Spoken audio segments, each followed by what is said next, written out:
Балалар, сәлеметсіңдер, қалдарың қалай? Бізде қазір математика сабағы. Ортақ тақырып сәулет. Бөлімше. Километр, миллиметр. Сабақтың мақсаты. Ұзындық өлшем бірліктері километр және миллиметрмен танысасың.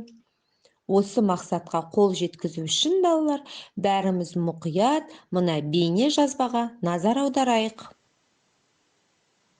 Бүгін біз миллиметр, километр, яғни ұзындық өлшем бірліктерімен танысатын боламыз.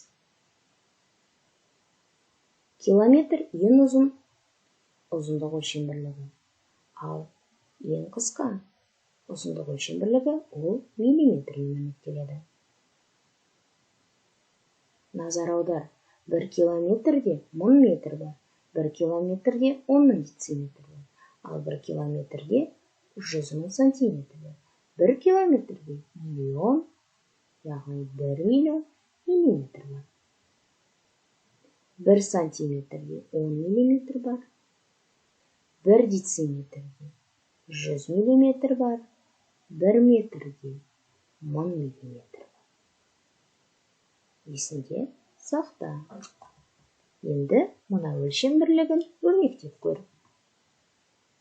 1 сантиметр 10 миллиметрге тең. 2 дециметр 1 сантиметр 21 сантиметрге тең. 69 сантиметр тең 6 метр 9 дециметрге немесе 69 дециметрге. 4 километр тең 4 миллион миллиметрге. 4 миллион бұл 7 разрядтық 2 кластық па, әлде 3 кластық сан ба? Әрине, 3 кластық 7 разрядтық дөңгелек жоқ сан болады. Жарайсың, бар. Балалар, бейне жазбаны көріп болсаңдар, дәптерімізді ашып, бүгінгі күн атауын жазайық. 3 желтоқсан каллиграфиялық сәтке 3 цифрын барлық талаптарға сай әдемілеп жазамыз. Жазып бітсек, балалар, оқу тапсырмаларына назар аударайық. Бірінші оқу тапсырмасы сендердің оқулықтарыңның 49-шы бетіндегі нөмірі 3-ші тапсырма. Бұл тапсырма мынандай дескриптор арқылы жасалады.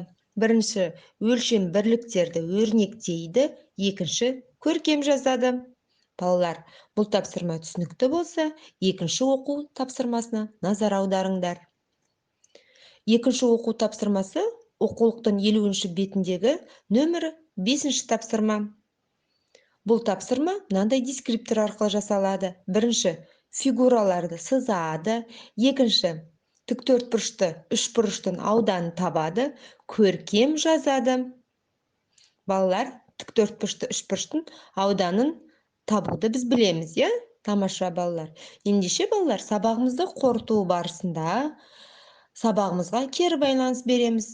Үшлеп белгісін жазып жібергендерін, маған бәрі түсінікті дегендерін, бірлеп белгісі, бір сұрақ белгісін жазғандарын, әлі де сұрағым бар дегендерін, ал сұрақ белгісін жазғандарын, әлі де көмекті қажет етемін дегендерін.